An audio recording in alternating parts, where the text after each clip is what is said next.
You've probably seen the news. Just a few weeks ago, Facebook announced that they're changing their company name to Meta because they're planning on building something called the Metaverse. I don't think enough people are talking about this. The Metaverse is going to change my life. It's going to change your life. So we need to understand what it is, why people are excited about it, but then also how it has the potential to end society as we know it.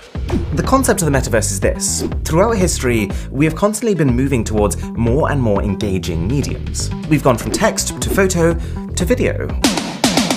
We've gone from reading books and papers to now spending most of our spare time watching TikToks on the internet. And the Metaverse is what comes next. An internet that you're not just looking at through a screen, but that you're actually inside of. Take anything you could think of doing right now. Shopping, chatting with friends, meditating to ASMR videos on YouTube. And now imagine that in the time it takes you to just snap your fingers, you could be doing that thing in a way that feels real, with other people who feel present in a setting that's whatever you want it to be. A living, shared, everlasting, virtual universe. That's Meta's vision of the Metaverse, achieved through a combination of augmented reality and virtual reality, which they've said that they will subsidize the cost of in an effort to get as many people on this planet to be a part of the Metaverse. And in case I wasn't clear, this is pretty damn cool, and there are some undeniable positives. Like, just to get the obvious out of the way, the Metaverse will allow you to live out your fantasies. In one single evening, you could be slaying enemies in hand-to-hand combat, you could be playing a quiet game of chess on the streets of New York, and surfboarding across the tropics of the Bahamas. All with incredible realism, but at the same time the reassurance that you yourself are safe at home. And on a similar note, there is also a comfort to the idea that you'll also be able to express yourself however you want to. You know how now you have a profile picture for your social media accounts? The image that represents you to other people. Well, in the Metaverse, you won't just have an image, you will have an avatar. A fully three-dimensional living depiction of you, but you in the way that you would want to be. Did you ever wish you were 3 inches taller? Now you can be. Did you ever wish you had a bigger forehead? Now you can have one. You can be any gender you want, you can be any race you want, you could be any creature you want. Yes, Milo, I'd choose you. And to be very clear, longer term, your avatar is not going to look like these cartoon people. I think they just use them to make it seem a little bit less creepy. The truth is though, Meta is also working on the tech to create completely lifelike avatars, fully rendered with every hair on their head and every pore on their skin. This is not a game, this will feel like real life. And what I'm saying is that this realism, combined with the sheer amount of choices you'll get, will allow you to feel like you're not being constrained by the body that you are physically born into. In real life, you could be someone with a severe disability in a wheelchair, but in the Metaverse, forget walking, you could be able to fly. And if you are enjoying this video, then a sub to the channel would be uplifting. On the subject of flight though, I've always dreamed about the idea of teleportation. Because I'm always trying to be as efficient as possible with my time, being stuck in traffic jams kinda horrifies me. But in the Metaverse, that's gonna be a relic of the past. Each person will have their own home space, you create the aesthetic that you want others to see, and then you can invite people to just appear within it. Wait, what the? Teleportation will be the equivalent of just clicking a link in your browser now. Practically instant. And if you compare that to the concept of real teleportation, of literally deconstructing every atom in a person's body at one point in time and then recreating them somewhere else, I think one of those two options is more likely to be the future of transport. And it's not the real one. Besides, if we are moving towards the Metaverse, and if all interactions are going to happen virtually anyways, we wouldn't even want to physically teleport. We'd want to be at home with our headsets. Oh my god, I'm lost, man. And it's not just travel that will speed up massively, it's also learning. You know how now we look at libraries as really old-fashioned? Because, why would you try and find out info from a book when you can Google exactly what you want? Well, the Metaverse is going to make Googling it seem just as old-fashioned. You'll be able to learn about things by just touching them, or even hell, looking at them, and you'll be able to obtain that information in a more visual, interactive way than we've ever seen before. You'll be able to travel not just to any place, but also to any time. The Industrial Revolution, ancient Rome, the dinosaurs. Being able to actually experience living with the dinosaurs, can you imagine? And hey, if you can learn faster, you can also do things faster. I think the Metaverse is going to make us even more productive. Take the current situation. A lot of us now are working from home. To be honest, I never really had a proper job, but you know what I mean. Well, in the metaverse, we'd still be doing that, but it could also mean that you could always be in your most optimal environment, whether that's surrounded by others or completely alone, whether that's in an office in outer space or sitting in a magical jungle, whether you're surrounded by Beethoven's symphony while you work or just like the sound of silence. It's up to you. Plus, the tech will allow us to input faster. A lot of us have grown up writing everything with pens. Nowadays, people are shifting to tapping things on keyboards. In the metaverse, we'll be using voices, gestures, and even making things happen by just thinking about them. I'm not joking, Meta is working now on electromyographic, or EMG, input devices, which can detect and intercept the impulses in your nerves, the signals from when your brain is telling, for example, what what they should be doing, and translate those signals to the corresponding actions in a virtual space. Or in other words, you will be able to send a message to someone by just thinking about moving your fingers. You won't even need to physically move them. And this metaverse hardware, it's not as far off as you think.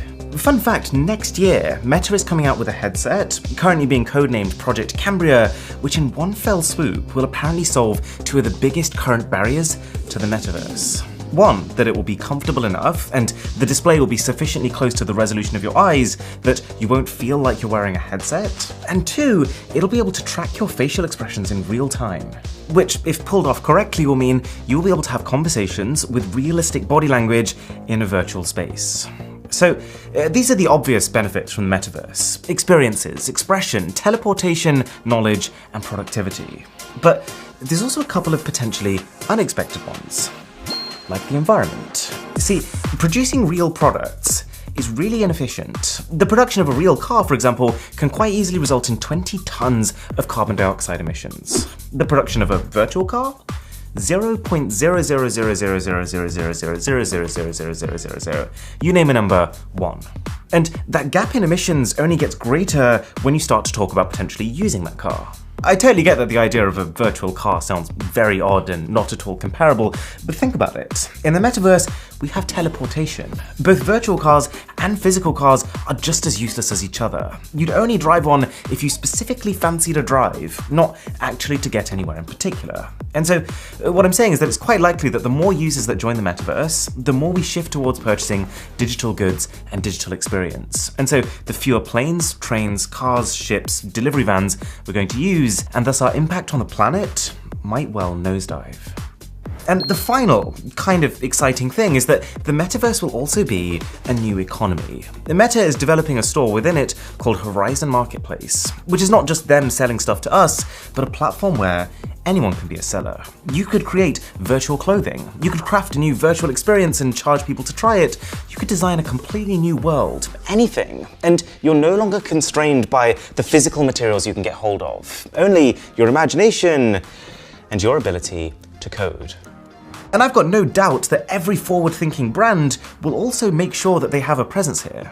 Because, I mean, if we're spending all our time in the metaverse, and that's where we're going to meet people and appear to others, then our virtual appearances and our virtual homes are actually going to start to matter more than our physical ones. The point is, in a new world, you will also have new opportunities to earn. And if you're wondering, well, how do we make sure people don't just buy one copy and then redistribute my creations? My best guess is that transactions will largely happen through cryptocurrencies. I've got a full video explaining those up there, but essentially the idea is that crypto is built with the ability to verify the authenticity of a virtual good. Or in other words, it already has the systems in place to be able to trace the ownership of them. So honestly, this whole metaverse thing has a pretty great sales pitch. The ability to be together with anyone, to be able to teleport to anywhere, to be able to create and experience anything. But it's also pretty scary. There's 4 key things that I think we need to be very mindful of. Like data. Let's be honest, Facebook has had a pretty rocky relationship with how it's handled user data in the past. And remember, that's from an era where we were still somewhat separate from our digital selves. But in the case where we become our digital selves, where our profiles are not just a few holiday photos that we choose to share, but literally everything we do in this metaverse, we're going to have to put a whole new level of trust into a company that doesn't exactly reveal how they're using this information. We're talking about data collection on the level of measuring your brain activity. You wouldn't even give your family that kind of access, but this is a future where you could be giving it to Meta. But something potentially even scarier than the data problem is that we are talking about how companies will be able to create virtual experiences that feel indistinguishable from real ones, right? I mean, on one hand, that is a miracle, but isn't it also a little bit alarming? We are already being shown predominantly only the content we agree with and the content that we want to see. But if you take that concept into the realm of the metaverse, we could completely lose touch with what's actually real. The power to curate not just your newsfeed, but your entire world now means that if you hate seeing homeless people, well, your metaverse can pretend that they don't exist. If you didn't think COVID was real, in your version of the metaverse, it wouldn't be. If you only loved one tech brand and hated the rest, in your metaverse, that's all you'd need to see. You won't even really know if what someone is saying to you is actually what the person behind that avatar is saying, or if it's just what Meta wants you to hear because it will keep you on the platform for the longest. Or let's say one of your friends' accounts got hacked. You could be sitting in the same room as a cyber criminal and you wouldn't even know. We'd effectively be surrendering control of our entire sense of reality to other parties, whose incentives are nothing to do with our best interests, just making sure that, I guess, you see as many adverts as possible. But there's more. You might not know this, but one of the biggest challenges of running a social media platform is actually in the moderation of it. Facebook already has entire warehouses filled with people who are just scanning for the absolute worst things people are posting. Hate speech, terrorism, exploitation, and just trying to prevent as much of it as possible from spreading. But it's one thing to try and police written text, where you can very easily scan for potentially harmful keywords. If Meta want to carry on this moderation in something as complex and as open as the metaverse, then they're going to need to do it in a way that's incredibly invasive. They're going to have to be watching exactly what tattoos people's avatars have, what the writing on their clothing is saying, every single item you design or purchase for your home space. Every action will have to be monitored if they don't want it to turn into chaos. Okay, these are all concerns, but do you want to know what my most fundamental fear is about the metaverse? It's that we talk about all the cool things it will enable for our avatar, that they'll be able to do what they want, look how they want, experience anything, but it all leaves a big question about what happens to us? At the end of the day, right, as incredible as the technology is, we're still people. We still need to eat healthy, we need to drink lots of water, we need to work out, meet a partner, have a family, and I'm not convinced that the metaverse is going to help us continue to do that. I think the metaverse is effectively the next generation of social media, with all the positives and the negatives of those platforms taken to the absolute extreme. You'll experience the highs of immersive shared experiences like never before, but also harassment in a way that feels far closer and more uncomfortable, misinformation that's more convincing, and activities that are more addictive. It's being pitched as something that will sit alongside our real lives to complement them. But I can't see a world where it wouldn't become our lives. In a world where something of this power exists, you won't be able to just pop off your headset and carry on with your day as normal. The metaverse will feel no more optional than the internet does now. You'll need it for work to get the required productivity, you'll need it for social opportunities because that's where all your friends are, you'll need it because, relative to your life in the metaverse, your real life will kind of suck. Can you imagine every night taking off your headset and going from this handsome prince who's just won the approval of your entire clan on an intergalactic voyage to then seeing your actual self in the mirror and remembering that you're not that person, that you don't have the perfect face and body, and that you can never do the things that your avatar can do? The incentive won't be to start looking after our real selves because we can never get there. It'll be to actually put our headsets back on and spend even more time in the metaverse. And I think this will apply to jobs too. The metaverse video shows us an example of what I can only assume is an architect, who in the metaverse can productively design buildings with his team. But if you really think about it, assuming the metaverse becomes what it's setting out to, we're not going to need the buildings that they're designing. Matter of fact, in a world where you can just tap a few keys and have whatever you want appear in front of you, surely most people won't have jobs. In the realm of technology, it's increasingly possible for more things to be done by the few people who know how. You won't need engineers, you won't need gardeners, you won't need window cleaners. You'll just need people with ideas and people who know how to turn those ideas into virtual goods. We talk about the future as driverless cars and hyper-connected cities, but if the metaverse takes over, we're not going to need cars, we're not going to need cities, all we'll need is a good internet connection and a seat. Okay, the last thing I'm going to say about this is that the metaverse is not one thing, that one moment it's not there and then suddenly it is. It's not a question of if we're going to get there or how we're going to get there. The metaverse is actually here, it's now, and it's only going to keep evolving towards what the company Meta is talking about. Just take Fortnite. This started off as a game, but it's now so much more than that. It's become the platform in which a whole generation of people hang out. They go shopping in, they even attend concerts in. A fun fact, I recently got some graphic design work done for my channel, and the guy I hired asked for payments not in dollars, but Fortnite V-Bucks, because to that person, buying in-game items was more valuable than buying real-life items. The metaverse is not just a Facebook thing. It's the universe that all of these big tech companies together are slowly but surely pouring tens of billions of dollars into creating together. Facebook is just the first one to make its part in it official.